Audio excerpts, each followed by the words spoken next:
Morning all, welcome back to my channel Sija's Economic Classes.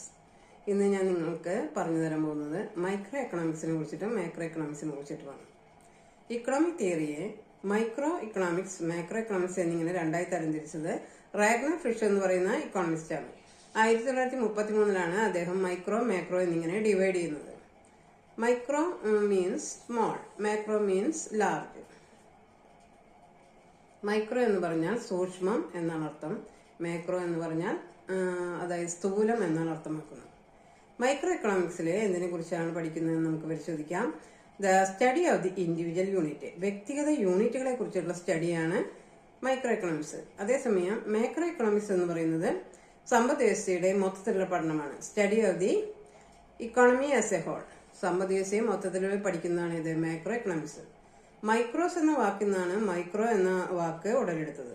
അതുപോലെ macros എന്ന വാക്കിൽ നിന്നാണ് മാക്രോ എന്ന വാക്കും ഉടലെടുക്കുന്നത്. ഇനി നമുക്ക് മൈക്രോ എക്കണോമിക്സിലെ എന്തിനെ കുറിച്ചൊക്കെയാണ് പഠിക്കുന്നത് നോക്കാം. ഒരു ഇൻഡിവിജ്വലിന്റെ ബിഹേവിയറിനെ കുറിച്ചിട്ട്, അതുപോലെ തന്നെ ഡിമാൻഡിനെ കുറിച്ച്, ഇൻഡിവിജ്വൽ ഡിമാൻഡിനെ കുറിച്ചിട്ട്, ഇൻഡിവിജ്വൽ സപ്ലൈ, അതുപോലെ കോസ്റ്റ്, പ്രൈസ് തിയറി തുടങ്ങിയവയൊക്കെയാണ് ഇതിൽ പഠന വിഷയമാക്കുന്നത്. അതേസമയം മാക്രോ എക്കണോമിക്സിൽ നമ്മൾ പഠിക്കുന്നത് എന്താണ്? അതൊരു അഗ്രിഗേറ്റ് ഇക്കണോമിക്സ് എന്നാണ് പറയുന്നത്. അപ്പോൾ ടോട്ടലുകളെ കുറിച്ചുള്ള പഠനമാണ്, മൊത്തത്തിലുള്ള സംഗതികളെ കുറിച്ചുള്ള പഠനമാണ്. അതായത് national income, aggregate demand, aggregate supply എന്നിങ്ങനെയാണ് അതിൽ വരുന്നത്. അപ്പോൾ നമുക്ക് മാക്രോ എക്കണോമിക്സിനെ ഇൻകം തിയറി എന്നും നമുക്ക് വിളിക്കാനായിട്ട് സാധിക്കും. അപ്പോൾ മൈക്രോ എക്കണോമിക്സിനെ പ്രൈസ് തിയറി എന്ന് വിളിക്കുമ്പോൾ മാക്രോ എക്കണോമിക്സിനെ എന്താണ് ഇൻകം തിയറി എന്നാണ് പറയുന്നത്. ഒരു ഭാഗികമായിട്ടുള്ള പഠനം മാത്രമാണ് മൈക്രോ എക്കണോമിക്സിൽ നമ്മൾ കാണുന്നത്.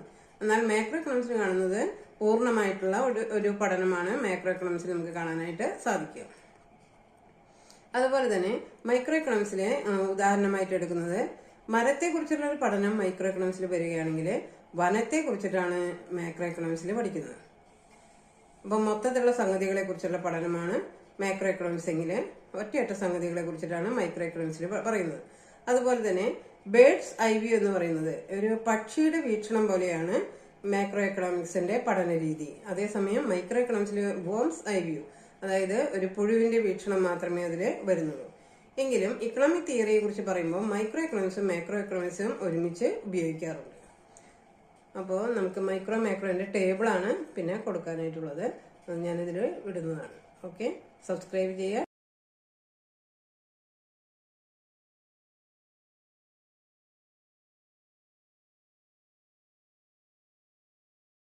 ഷെയർ ചെയ്യാം.